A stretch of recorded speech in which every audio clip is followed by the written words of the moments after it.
3 episodes into the Clara saga and holding out for something less pedestrian than last week's somewhat moribund offering, we have the Rings of Akhaten, well anyway, some place that has rings.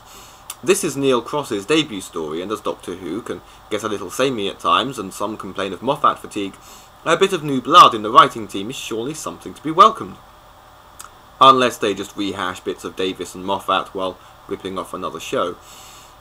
My hopes were not high for this episode. The title sounds rather cliched for a fantasy adventure, and from the preview, clips and publicity shots it looks like a cliched fantasy adventure. At least the title actually has something to do with the story this time.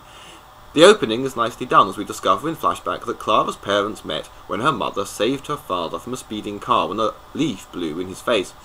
This actually came across like something Moffat would have written, as does some of the story proper.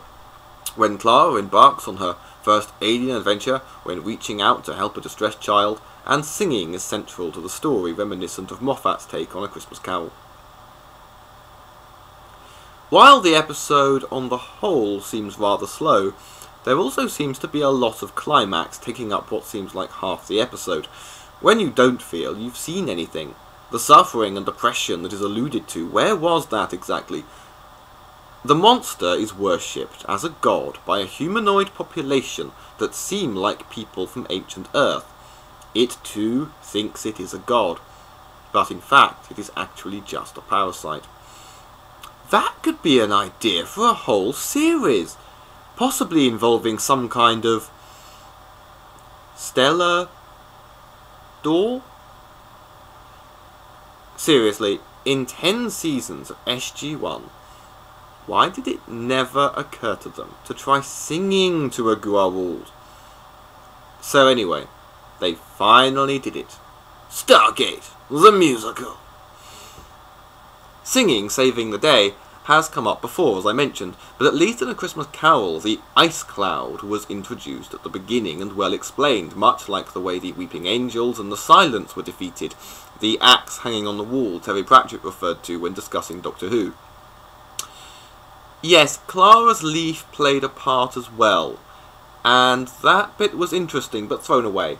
Part of the Clara story, and a reminder of Moffat, a writer who understands how scripts work, and who could have sent this one back.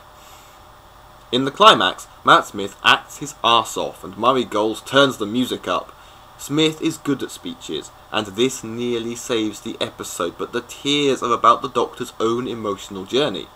It also feels like a travesty of the master climax of Season 3, where thought overcomes oppression, which made more sense.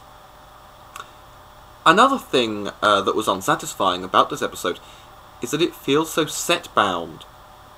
SG1 room, more like. One gets the feeling they're deferring as much budget as possible for the Big 5-0, making it even more of a shame that so far this year's scripts have had so little to them, and the only memorable parts are about the ongoing storyline, where we don't meet Clara emotionally, she's just a mystery.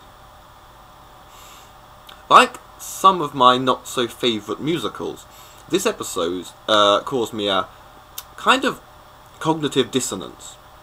They succeed in exploiting and manipulating my emotions with a cute kid singing and a great emotional performance from the lead actor, but I am conscious of manipulation and exploitation because I'm neither a 10-year-old nor high. You shouldn't have to struggle to avoid thinking to enjoy a drama series. A little girl singing to the Gua'uld? Not good enough. Sorry.